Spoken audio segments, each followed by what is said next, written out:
আল্লাহ তাআলা গাধাকে সৃষ্টি করার পর গাধাকে বলতেছে, হে গাধা, তোকে আমি 50 বছর হায়াত দিয়েছি।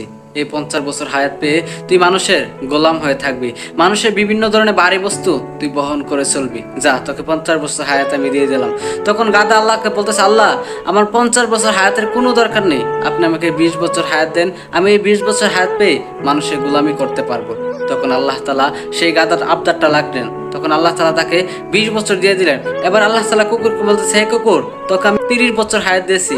এই 30 বছরের মধ্যে তুই মানুষের উৎকৃষ্ট খেয়ে বেঁচে থাকবি, আর তুই হবি মানুষের সবচেয়ে কাছের বিশ্বস্ত বন্ধু। তখন সেই কুকুরও বলতেছে, আল্লাহ, আমার 30 বছরের কোনো প্রয়োজন নেই, আপনি আমাকে 15 বছর দেন, এই 15 বছর জিন্দেগি আমি পার করে দেবো মানুষের জন্য।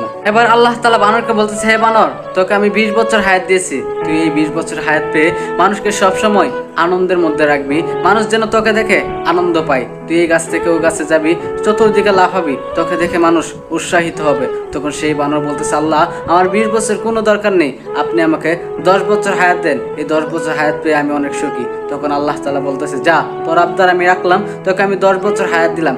এবার আসলো আল্লাহ তাআলা মানবের কাছে, পৃথিবীর শ্রেষ্ঠ মাখলুকাত। আল্লাহ তাআলা এবার মানব জাতি পুরুষকে বলতেছে, হে পুরুষ, তোকে আমি 20 বছর হায়াত দিয়েছি, তুই থাকবি সবার চেয়ে বিচক্ষণ ও ক্ষমতাশীলের অধিকারী, তুই সব অসম্ভব কাজকে সম্ভব করতে পারি, তোর থেকে জ্ঞানের অধিকারী আর পৃথিবীতে কেউ হবে না। তখন সেই পুরুষ লোক এত সুন্দর অধিকার পেয়ে খুশি হয়ে বলতে লাগলো যে, আল্লাহ, তুমি আমাকে কেন 20 বছর দিয়েছো?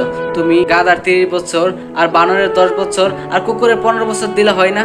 তখন আল্লাহ তাআলা বললো যে, যা, নিজের ভালোটা তুই বুঝলি না, যা, তোকে দিয়ে দিলাম। এই জন্যই দেখবেন পুরুষ তার নিজের জন্য বাঁচে 20 বছর, পরে 30 বছর বাঁচে তার কেরিয়ার গঠন করার জন্য, আর পরে 15 বছর বাঁচে তার ফ্যামিলি ও ছেলে মেয়ের জন্য, আর পরে 10 বছর বুড়া হয়ে যাওয়ার পর সে বাঁচে বানরের মতো, এ বাড়ি থেকে ও বাড়ি, ও বাড়ি থেকে ও বাড়ি, ছেলে মেয়ে লাতিউসটাকে তার বাকি জিন্দগিটা পার করে দেয়। আসলে সত্যিকার অর্থে পুরুষ জাতি অনেক কষ্টই করে, কষ্ট করার পর ফ্যামিলিকে যখন ভালো একটা সেট আপে নিয়ে যায়, তখন তাকে আর কেউ মূল্যায়ন করে না। যখন তার ইনকাম সোর্স বন্ধ হয়ে যায়, যখন তার শরীরের ক্ষমতা নষ্ট হয়ে যায়, যখন সে কিছুই করতে পারে না, তখন ফ্যামিলির মধ্যে সে বোঝা হয়ে দাঁড়ায়। আসলে পুরুষ জাতি একটা সময় গিয়ে নির্লজ্জের মতো বসে থাকতে হয়।